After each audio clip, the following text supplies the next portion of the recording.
et Point de Vente, le magazine des magasins.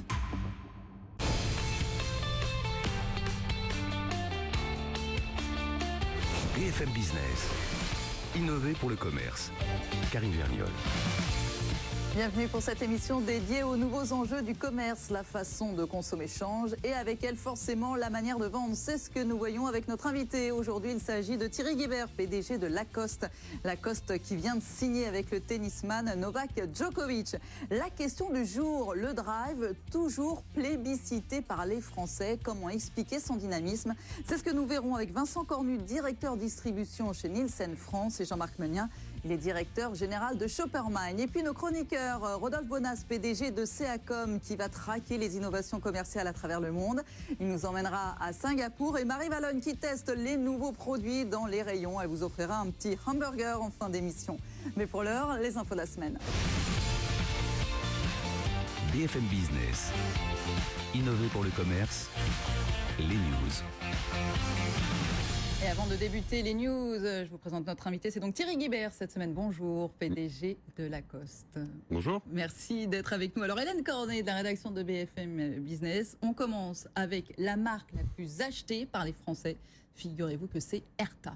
Oui, et pour la 4e année consécutive, selon le classement de Kantar, Erta reste leader. Alors qu'on s'entende bien, Karine, ce n'est pas la marque préférée des Français, mais celle qui est la plus achetée, 223 millions de fois. Elle est présente dans 8 frigos sur 10. Alors pourquoi Erta?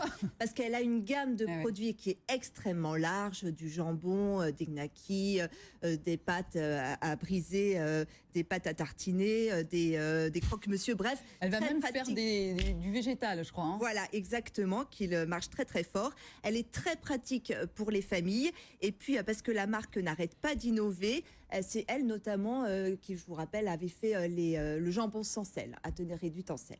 Eh ben voilà, pour Erta, je suis sûre que vous en avez aussi dans votre frigo, Thierry Guibert, ne me mentez pas.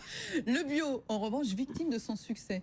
Plus 22% en 2016, on a passé les 7 milliards d'euros de chiffre d'affaires. Tout le monde veut du bio et du coup, les distributeurs agrandissent leurs rayons. Sauf que voilà, la production ne suit pas toujours et que les agriculteurs se convertissent beaucoup au bio, 20 conversions par semaine, ce qui est quand même pas mal.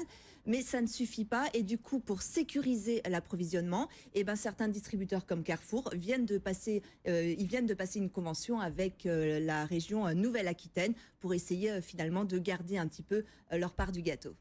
Et puis Paris qui attire de plus en plus les marques étrangères. Oui, voilà, elle est 7e au classement mondial de l'étude d'un cabinet spécialisé sur le marché de l'immobilier commercial. Elle était à la 20e place en 2015, donc on a fait vraiment un bond. 7e derrière Hong Kong, Londres, Dubaï. 36 nouvelles enseignes sont venues s'installer à Paris. Alors c'est surtout des enseignes pour les jeunes, pour les millennials, comme on dit. Je ne sais pas si vous connaissez Jordan ou Rip Curl, par exemple. La tendance de 2016, c'est de choisir des emplacements qui ont fait leurs preuves. Et là-dessus, Paris en est vraiment l'exemple parfait. Paris sera toujours Paris. Thierry Guibert, d'ailleurs, après plusieurs années à New York, vous revenez faire votre show, votre défilé à Paris au mois de septembre. Donc c'est quand même indispensable. Oui, tout à fait. Surtout pour nous, avec des racines très françaises. Je crois que c'était important de revenir. C'est le 85e anniversaire de la marque à Paris. C'est évidemment une ville très attractive. Moi, je trouve que tout ça, c'est perfectible. Paris, ça devrait être dans le top 3.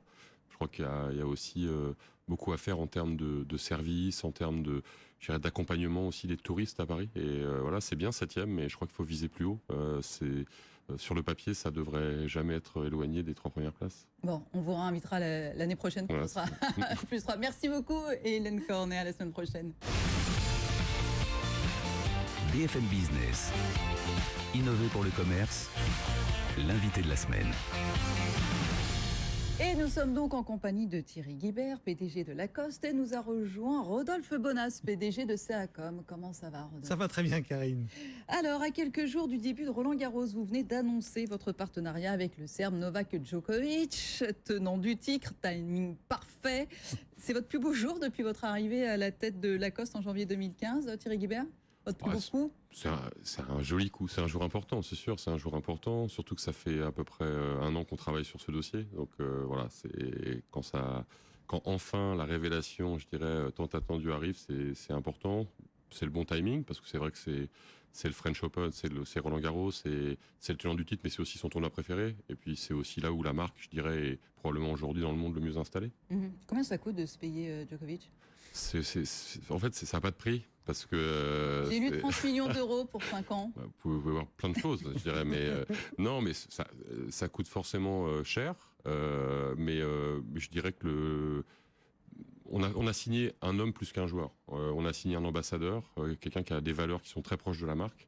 C'est très important de souligner ça parce que on n'aurait pas fait ce type de, en tout cas, j'aurais pas fait ce type de contrat avec un joueur purement sportif entre guillemets.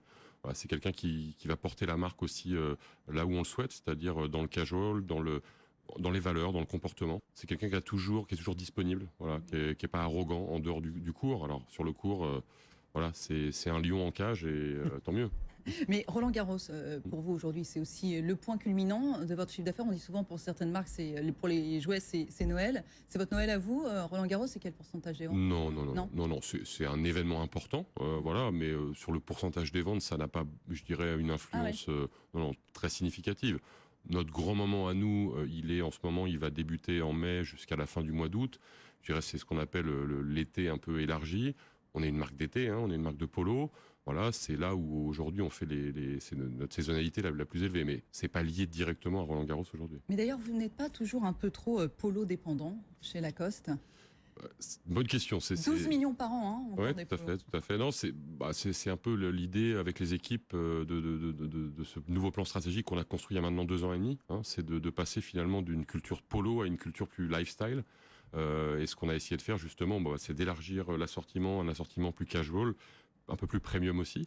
Voilà, d'aller chercher aussi sur la chaussure, je dirais une catégorie de produits aujourd'hui qui était un petit peu absente de notre écosystème. Et puis la maroquinerie pour compléter un peu, je dirais, plutôt une approche silhouette qu'une approche vraiment polo. Donc c'est vrai que le polo est important pour nous. En être dépendant, je dirais, c'est pas fondamentalement dangereux si derrière on a la capacité justement à construire, je dirais, une autre histoire. Rodolphe Bonas. Et finalement, quand on signe un Djokovic comme ça, on arrive à mesurer son efficacité dans le chiffre, parce que on ne sait pas combien vous avez investi, mais on imagine quand même que vous avez quand même fait quelques petits calculs. On arrive à le mesurer, ça? On a des KPI, comme on dit dans le métier? Bien sûr, déjà avec Novak, on a une collection commune, co-brandée. Donc c'est un premier KPI qui va être important. On a déjà des carnets d'ordre qui se précisent, qui montrent que, voilà, en tout cas, il a une vraie prestance internationale, ce qui était important pour nous. Je pense que il est commandé aujourd'hui, sa collection co-brandée est commandée dans plus de 75 pays aujourd'hui. Donc c'est aussi nous ce qu'on voulait aller chercher. Après, les retombées médias purs, je dirais, vous connaissez comme moi tous les grands calculs qui peuvent être faits des post-test marketing. Bon, moi, ce que je vois avec Novak, c'est plutôt sa capacité justement à incarner la marque, voilà, dans notamment la campagne de publicité qu'on vient de lancer, voilà, ou être vraiment disponible, je dirais, pour la marque en termes d'ambassadeur. Grosse campagne de pub, affichage et également film. Et puis on rappelle, finalement, le chiffre d'affaires en France, c'est quoi? C'est 15%. Oui, c'est un petit peu moins, même c'est 14% en effet. 14%. Donc l'international est primordial. Et d'ailleurs, dans les boutiques, vous avez inauguré votre nouveau concept de magasin. Là, c'était il y a tout juste quelques jours, à Londres. Pas à Paris, à Londres. Alors, c'est quoi le magasin Lacoste version 2017? Plus clair, plus lumineux, avec plus de personnalisation? Alors, le magasin, en fait, l'idée, c'était d'avoir un magasin.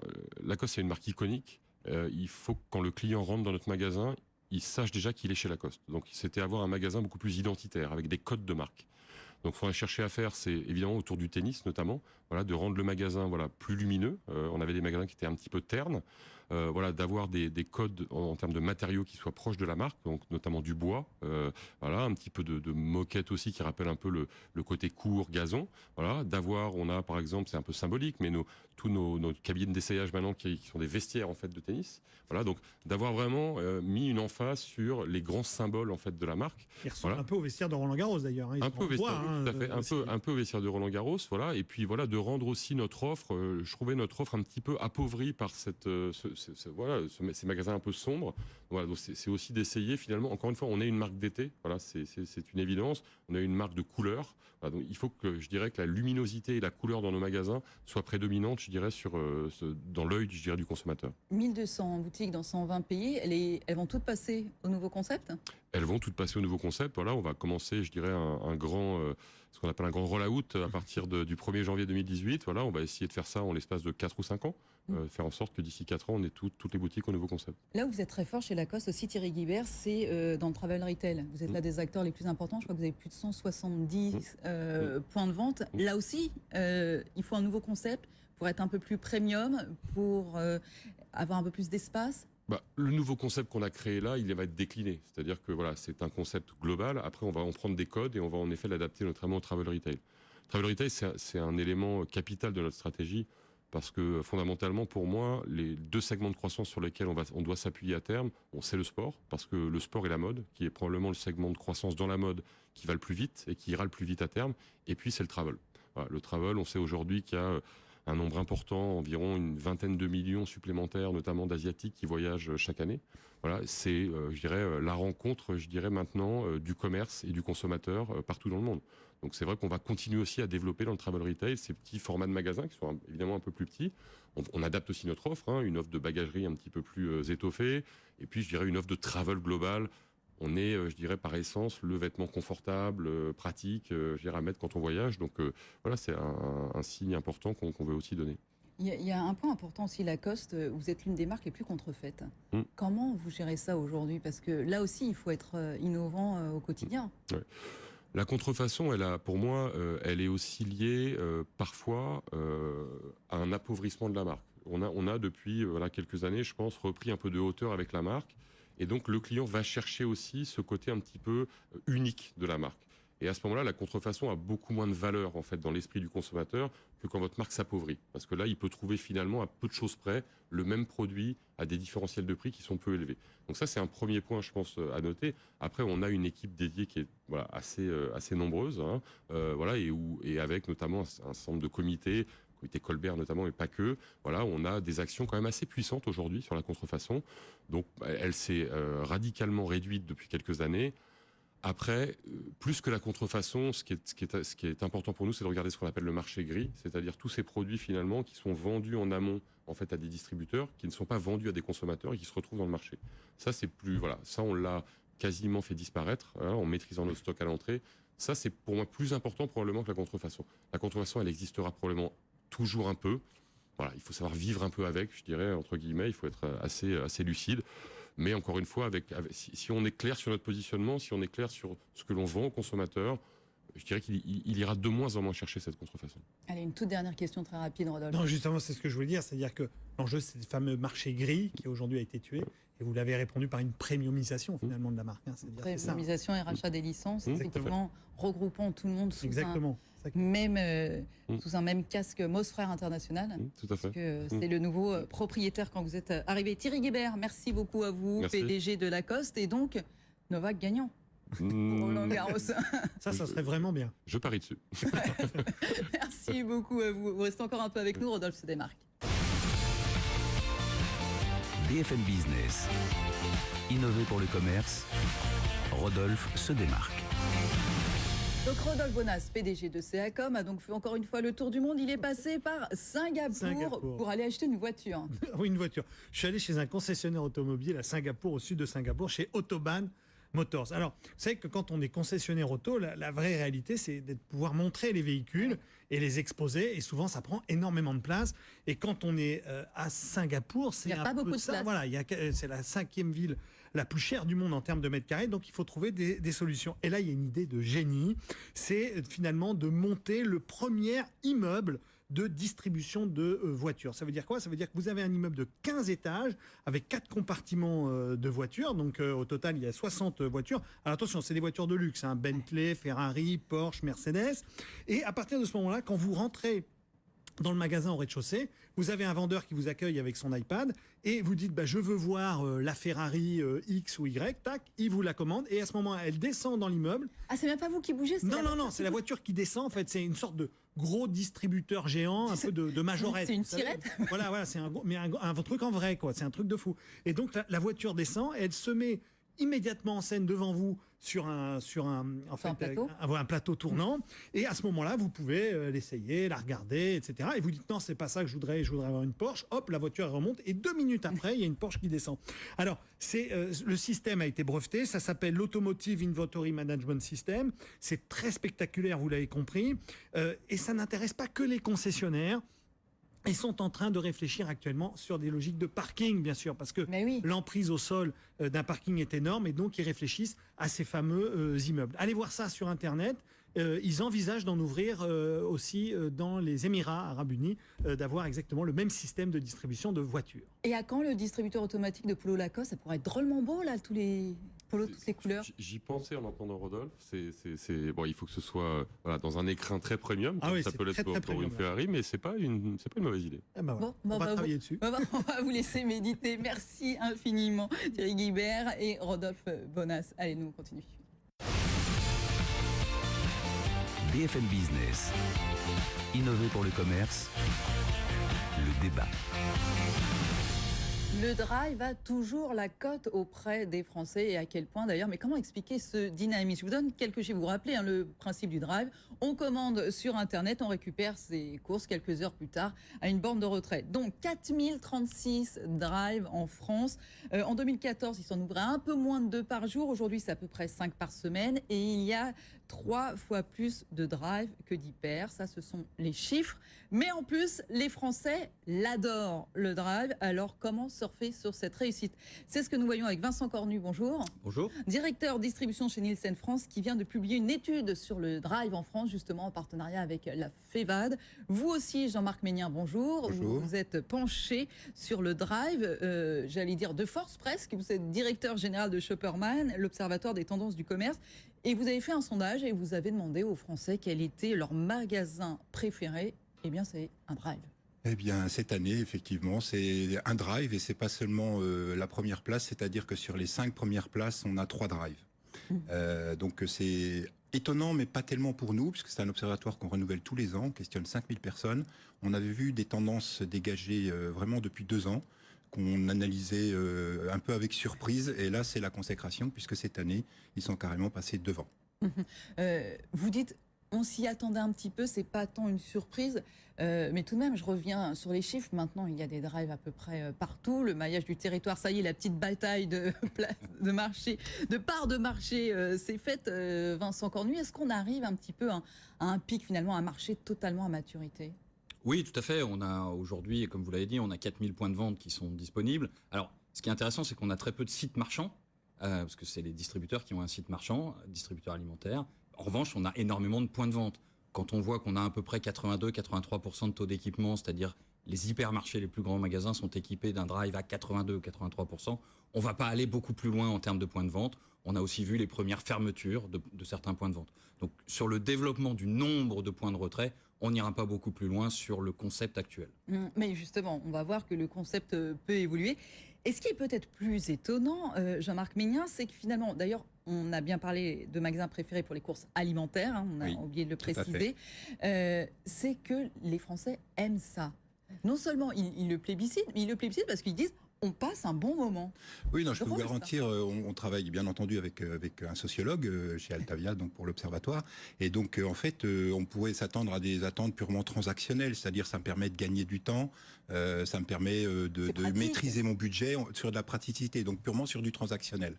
Or, c'est là où ce que je disais tout à l'heure, c'est que depuis 2 ans, on voit par exemple que sur des items comme passer un bon moment, eh bien, les Français passent un meilleur moment au drive que dans le magasin. Et ça confirme sur plusieurs enseignes. Et il y a un item qui nous a alerté aussi, c'est sur la notion de respect. Cette enseigne me respecte, puisqu'on mesure le lien qui lie le client à son enseigne. Eh bien, c'est pareil, cette notion de respect, elle est pratiquement le double par rapport au magasin.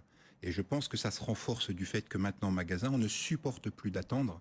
Ce qu'on pensait avant comme étant une contrainte qu'on acceptait, maintenant c'est devenu comme de l'irrespect du client. Si j'attends en magasin, on ne me respecte pas. D'où cette notion qu'effectivement au drive, ils sont contents, ils passent un bon moment, ils ont l'impression qu'on les respecte parce que le jour où ils n'ont pas envie de rentrer dans le magasin, ils ont cette solution. Mais alors, maintenant que les Français sont conquis, finalement, Vincent Cornu, comment le drive peut garder son avance? Qu'on a près de 5 milliards d'euros de chiffre d'affaires annuel, soit une part de 4,3%. Si on prend tout l'univers hyper, super, les ex-discounters, etc., sur l'alimentaire. Donc la part de marché, elle n'est pas énorme finalement. Comment on peut faire encore mieux ? Alors, comment on peut faire encore mieux ? D'abord, sur le point qui vient d'être soulevé, on voit aujourd'hui la croissance du drive, c'est un des circuits en France qui fait de la croissance organique. Ouais. C'est-à-dire que c'est plus uniquement l'ouverture des points de vente qui fait la croissance du drive. Donc, en effet, les consommateurs le plébiscitent. Qu'est-ce qu'on peut faire pour faire mieux encore aujourd'hui ? On va peut-être être plus près des super et non plus des hyper, parce qu'on parlait beaucoup des hyper. Est-ce qu'on a parlé du drive piéton aussi ? Alors, le concept, la deuxième vague de croissance, si vous voulez, est encore à inventer. Je pense qu'aujourd'hui, on a séduit une partie de la population. On a une autre partie de la population à séduire. Aujourd'hui, on est plus sur des familles avec enfants qui viennent chercher de la praticité, qui sont en effet très contents. On doit pouvoir séduire plus dans la population. Ensuite, on doit pouvoir trouver peut-être d'autres moyens de se rapprocher du consommateur. Vous avez parlé du drive piéton. Alors, drive et piéton dans la même phrase, c'est ça qui est un peu curieux. C'est un point de retrait de ces courses alimentaires en ville. C'est bien ça. Vous vouliez dire quelque chose ? Ce que je voudrais rajouter, effectivement, c'est quand même c'est unique dans l'histoire de la grande distribution. L'histoire de la grande distribution, c'est les années 70. Et avant, si on déménageait, on changeait d'enseigne. On était client Carrefour. Si on était sur sa zone de chalandise, on était client Carrefour pratiquement à vie, sauf si on déménageait ou en vacances. Là, c'est la première fois où on est sur une zone de chalandise d'une enseigne et il y a un drive qui est venu un jour s'ouvrir, et c'est la première fois depuis l'histoire de la grande distribution des 50 dernières années que du jour au lendemain on peut changer d'enseigne. C'est pour ça que cet enjeu, oui, il y a un problème de rentabilité, mais n'importe comment il faut raisonner maintenant en compte consolidé et plus en compte unique magasin, unique hyper, unique e-commerce, et n'importe comment. C'est une bataille c'est pas de conquête, c'est de gagner de garder ses clients. Mais c'est ça, c'est de les conserver. Mais on voit bien, il me semble que chez Auchan, ils mettent une équipe, ils vont peut-être mettre une entité spécifique pour le drive. Chez Mondelez, par exemple, parce que pour les marques aussi, ça change, qu'ils ne sont plus dans les gondoles. Ils font travailler des équipes spécifiques là-dessus.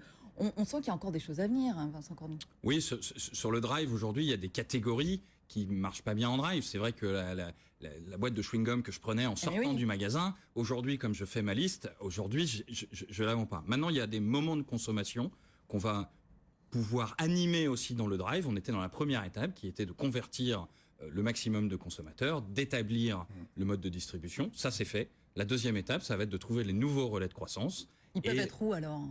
Ils peuvent être, par exemple, dans une offre un petit peu différenciée. Je vais pouvoir venir chercher mon plat préparé, peut-être pas uniquement mes courses. Je vais pouvoir chercher ma pizza. Je vais chercher à 18h, je vais récupérer mon panier et ma pizza qui est déjà prête, ou mes sushis, ou d'autres, que sais-je. On va pouvoir peut-être animer aussi les moments dans l'année ou les moments de la vie. Et puis, on va pouvoir, 4000 points de vente, on maille beaucoup le territoire, comme vous l'avez dit. On va pouvoir jouer les alliances locales. Beaucoup de distributeurs l'ont joué aujourd'hui. On est beaucoup sur cette image du local. Ce réseau de points de vente de proximité, finalement, avec le consommateur, peut nous permettre aussi de renouer du lien avec les producteurs locaux et peut-être d'offrir quelque chose dans ces points de vente.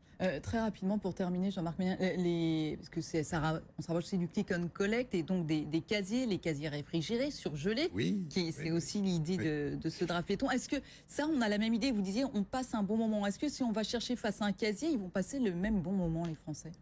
Devant un casier, alors la notion de bon moment, elle est relative, hein, mais oui, on passe un bon moment à partir du moment où on n'a même plus... Il n'y a pas d'aspérité, en fait. Oui, il n'y a pas d'aspérité, mais alors on commence à voir, et c'était en complément de ce que disait, le client qui est très content du drive, mais qui commence à trouver que l'expérience est pauvre. Voilà. Donc effectivement, le drive, comme le magasin a dû se réinventer et se réinvente, le drive aussi va devoir se réinventer, comme on le disait, parce qu'il trouve que c'est une super expérience, mais un peu pauvre. Après, le fait d'avoir ces produits réfrigérés quand on travaille la nuit et pouvoir aller les chercher à 22h, on passe pas un bon moment, mais on l'apprécie terriblement parce que c'est inéluctable que tout ce qu'on peut gagner, il y a une notion entre gagner du temps et optimiser son temps. Et je crois que partout, vous questionnez dans le monde, les gens ne veulent pas forcément gagner du temps, ils veulent optimiser leur temps. Donc ce n'est pas la réponse sur le bon moment, mais en tout cas, oui, ça se passe mieux.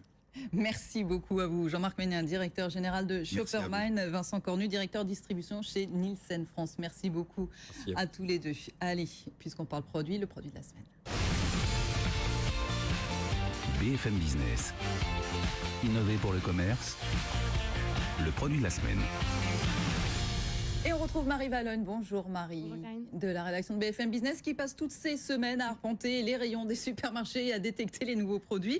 Donc vous nous présentez aujourd'hui un burger original. Voilà, un burger végétarien. Donc le steak est fait de blé, d'épinards et d'emmental. Et ce burger, c'est le premier de la nouvelle marque d'Intermarché Veggie Marché. Alors proposer des produits végétariens pour Intermarché, c'est pas quelque chose de nouveau. Il le faisait déjà. Là, la nouveauté, c'est de regrouper toute l'offre végétarienne d'Intermarché sous cette marque Veggie Marché. Alors il y aura quand même des nouveaux produits qui seront lancés en J'imagine septembre. divers plats, etc. Des lasagnes, des falafels, des nuggets et peut-être même plus tard des glaces végétales. Mais là-dessus, bon, ils sont encore en recherche et développement. Ouais, Plus compliqué. c'est plus compliqué à faire que le petit steak végétal finalement. Alors, mais c'est pas un marché très important. Il n'y a pas tant que ça de végétariens en France. Non, alors les Français sont seulement 3% à être végétariens, mais on s'adresse pas forcément qu'aux végétariens, en tout cas avec cette nouvelle marque. On s'adresse aussi finalement aux Français qui veulent réduire en fait leur consommation de viande. Il y a une étude Xerfi récente qui dit que 30% des Français disent vouloir manger moins de viande. Donc on s'adresse aussi. Donc de temps en temps, à la place d'un burger, on se fait un petit burger végétal. Voilà, on s'adresse aussi donc à cette population-là. Et du coup, les marques forcément évoluent et proposent donc aussi des offres végétariennes. On a vu récemment Erta avec des galettes de légumes, Carrefour Veggie, Fleury Michon et même le groupe Tereos qui fait la perruche ou Béguincet. Ah oui, c'est ça. Tereos qui fait d'habitude du sucre, elle là lance vraiment des Voilà. recherches sur le végétal. C'est assez Exactement, incroyable. exactement. Et du coup, quelles sont les ambitions de cette nouvelle marque Veggie Intermarché? Je vais me faire taper sur les doigts. Alors, les ambitions ne sont pas énormes là, pour la fin de l'année. Sur les 6 mois de vente, ils espèrent faire 4 millions d'euros de chiffre d'affaires. Il faut savoir que la marque distributeur d'Intermarché, c'est 6 milliards Ah oui, 4 d'euros. millions versus 6 milliards. Voilà, on a il y bien a vu. une bonne nuance. En tout cas, de toute façon, il se devait de toute façon d'être sur ce segment, puisqu'aujourd'hui, toutes les marques, en fait, se doivent, si elles ne veulent pas finalement perdre leurs clients, d'avoir une offre pour... D'avoir cette proposition végétarienne Exactement. pour être présente sur le marché. Bon, Voilà. parfait. Et c'est plutôt pas mal au goût. Hein. Franchement, on a testé dans la rédaction. Évidemment, c'est différent, c'est végétarien. On vous en laisse un, messieurs. Et puis vous testerez, vous nous direz. Et avant de terminer, merci beaucoup, Marie Valognes. Nous vous retrouve la semaine prochaine. Juste avant de terminer, je voudrais que vous notiez sur vos agendas, messieurs, et vous tous, le mercredi 14 juin, notre matinée débat chez Altis Média, rue de Châteaudun. Il y aura notamment François Loviton de chez Google, Carrefour ou encore Showroom Privé. On parlera des nouveaux métiers du commerce, du parcours client. Rendez-vous sur le compte Twitter de l'émission pour pouvoir y assister. C'est Innover Commerce, tout simplement. À la semaine prochaine.